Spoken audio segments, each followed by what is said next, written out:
आताची मोठी बातमी तर उपमुख्यमंत्री पद रद्द करा. उद्धव ठाकरे यांचं सरकारकडे मोठी मागणी. राज्यातील निवडणुका, मतदार यादीमधील घोळ, शेतकरी पॅकेज आणि विरोधी पक्षनेतेपदी यासारख्या महत्त्वाच्या मुद्द्यांवरून उद्धव ठाकरे यांनी सरकारवर जोरदार टीकास्त्र सोडले आहे. बूथ कॅप्चरिंगऐवजी अख्खी निवडणूकच कॅप्चर करण्याचा उद्योग सुरू झाला आहे. हा सत्तेपिपासूपणा जनतेच्या हिताचा नाही असं म्हणत निशाणा साधला. तसेच विरोधी पक्षनेतेपद द्या, अन्यथा उपमुख्यमंत्रीपद रद्द करा अशी मोठी मागणी उद्धव ठाकरे यांनी केली. सत्ताधाऱ्यांमध्ये मारामारी सुरू आहे.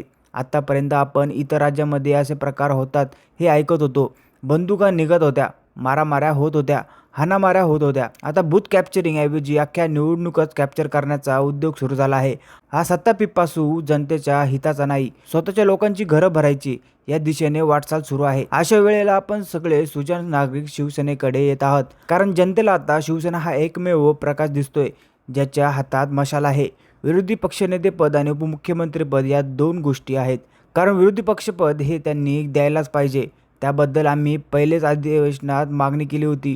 पण आता 1 वर्ष होऊन गेलं. 1 वर्षात जाहिरातीशिवाय या सरकारने काही केलं नाही. विधिमंडळाच्या इतिहासात पहिल्यांदा असा काळ आला असेल की दोन्ही सभागृहात विरोधी पक्षनेते नाही आहेत. विरोधी पक्षनेतेपदाला हे सरकार का घाबरतंय? हे सरकार मजबूत आहे. दिल्लीच्या या सरकारला पाठिंबा आहे. अनेक भ्रष्टाचारी सोबत घेतले आहेत, त्यांच्यावर त्यांनी पांघरून घातलं आहे. एवढं करूनही विरोधी पक्षनेतेपदाला ही सरकार का घाबरत नाही? ताबडतोब या सरकारने दोन्ही सभागृहासाठी विरोधी पक्षनेते जाहीर केले पाहिजे.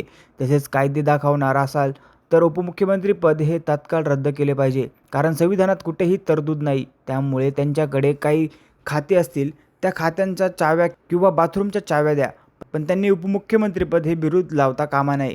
कायद्यानुसार लोकशाही जिवंत ठेवण्यासाठी या सरकारने विरोधी पक्षनेतेपद दोन्ही सभागृहात या अधिवेशनात जाहीर केले पाहिजे, ही आमची आग्रही मागणी आहे, असं उद्धव ठाकरे यावेळी म्हणाले. यावर तुमचे मत आम्हाला कमेंटमध्ये नक्की व्यक्त करा आणि अशा नवीन बातम्या बघण्यासाठी आपल्या चॅनलला नक्की सबस्क्राईब करा.